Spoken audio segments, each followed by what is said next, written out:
Hello everyone, I'm Kirti and today I'm going to tell you about some interesting fact of South Korea. The history of South Korea formally begins with the establishment on the 17th of August in 1948, and after that the Japanese occupation ended with Japan's defeat in World War II in 1945.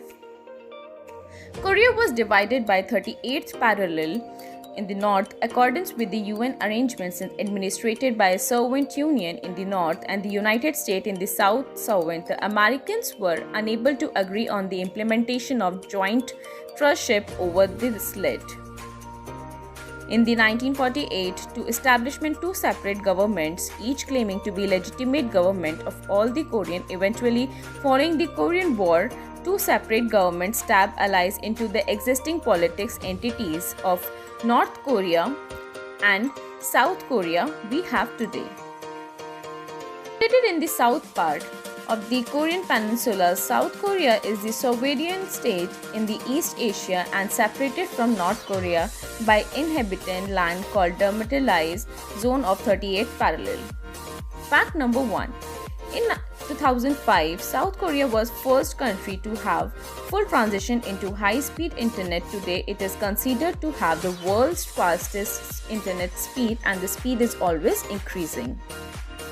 Fact number 2. South Korea maintained its position as world's most innovative country. According to the 2017 the Bloomberg Innovation Index, topping the chart that its research and development internship value added manufacturing and present activity. Fact number 3. When you travel in the Korea, visit Jeju Island, the largest island in South Korea. Don't be surprised if you see newlyweds touching the long and phallic looking nose of a giant stone statue. It is called the doll hair bomb or old grandfather. And they believe that by touching it, they will be blessed with fertility. Fact number 4. South Korea is a country with a huge plastic surgery industry. Korean break record getting the most plastic surgeries, especially women, but South Korean men are also fond of cosmetic. In fact, men in the South Korea spend over $1 billion on cosmetic products each year. Fact number 5. Korea observed two special days for lovers, unlike what is practiced in the most countries. Valentine's Day in South Korea is celebrated with a twist. February 14 is the day where the girl gets chocolate to guy, and the 1 month later, the March 14 in the time where the women get their chocolates and flowers from the men. This celebration is called the White Day. Fact number 6. The Human Development Index reports the South Korea as the most developed country in the Asia in terms of life expectancy, per capita income indicators. Fact number 7.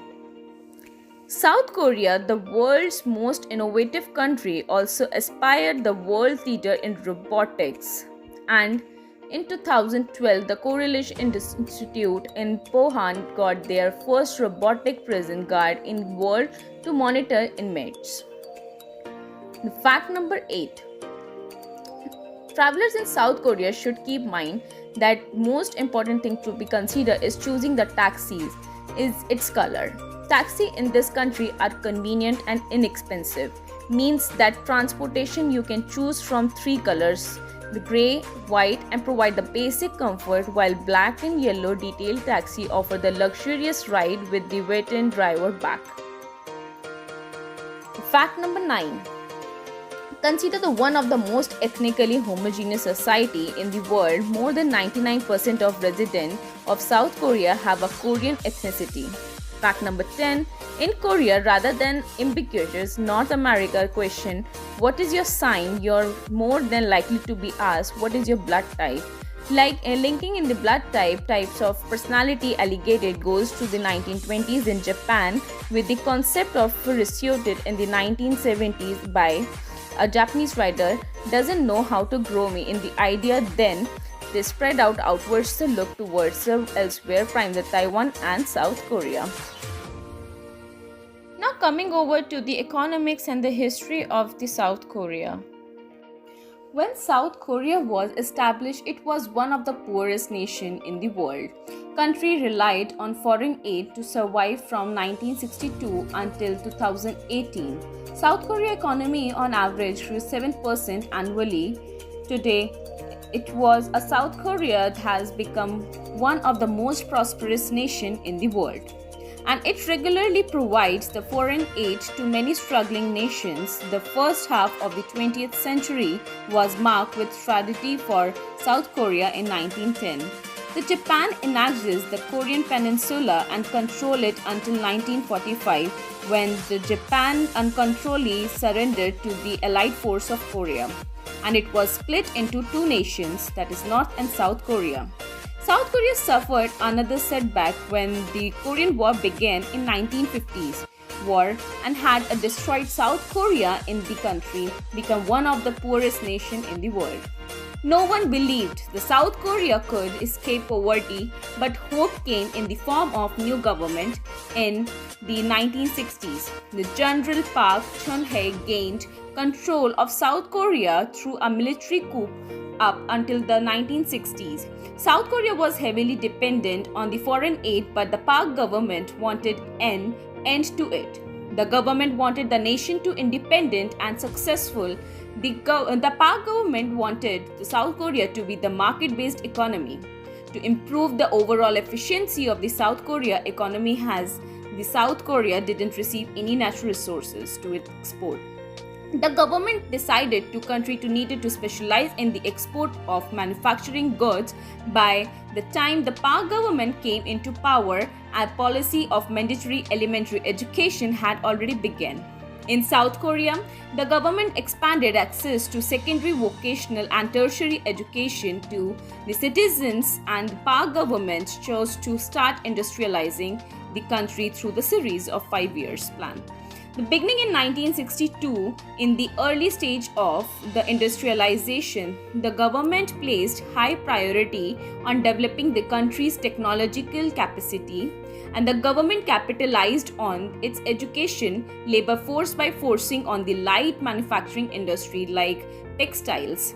As South Korea gained more capital and technology, it transitioned into the advanced industry to the manufacturing the infrastructure of the advanced economy. The Park government also focused on the getting the foreign investments in the country. The South Korea started to normalize the relationship with the Japan in 1965. As the relationship improved with Japan, South Korea received $800 million in grant and loan access to advanced technology and expertise from Japan. South Korea also deployed its military during the Vietnam War in 1960s. The return of United States helped Korea with foreign aid during the period of US economy. It has a low tariff barriers in the open of the exports from other country. South Korea was able to export goods to the US, allowing to its grow in its GDP and becoming the less dependent on foreign aid. By the time 1972, the South Korean government began focusing on developing the heavy and the petrochemical industry. The US decided to pull its troops from South Korea, and the Park government felt that by promoting heavy and chemical industry, it could provide that the foundation of its own national security and defense.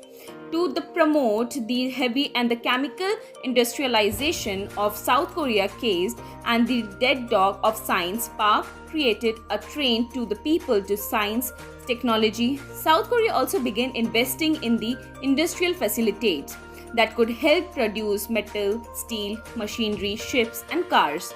The Park government decided which industry it was going to promote and who controlled those industries. And government favors they eventually turned these business into Conklin into known as chaebols. Chaebols were able to create the economy of scales which allowed them to compete globally, having the monopoly over certain markets, allowed the chaebols of the taking risk outside the core of the business. They did. By the time allocating the resources of subsidiaries when they found a new opportunity as the economy become more complex. The government eventually withdrew and country started relying on traditional market forces. This coincided with the democratized of the South Korea. Even though South Korea prospers today, this country is facing whole new set of challenges. Heavy government intervention in the economy has meant South Korea's economy is reliant on the large conglomerates. The 10 largest eyeballs produce 44% of the country's GDP. These businesses are so large and powerful that their presence makes it difficult for small businesses to thrive. The dominance of chaebols have also meant that the job opportunities for young people are limited. Small businesses don't usually succeed in South Korea, so the most reliable jobs come from the chaebols who don't hire often. This is the one of the reasons why the country suffers from huge youth unemployment, forcing young people to put off having families until they are financially secured. Those who are fortunate enough to have the job work overtime produce the little time to have settled down and have family as a result. Many young people remain unmarried and don't have children, which also has resulted in a low fertility rate. The problem has gotten so bad that by the 2750, the South Korean population may go extinct. South Korea is now facing an existential crisis once again. And this time it is not because of war or extreme poverty, it is due to its own prosperity. South Korea has achieved its dream of becoming the wealthy nation, and now it must work on creating on where the small business and young people can thrive. If it can do, then this is no doubt that this incredible nation will continue to flourish. Thank you everyone for watching.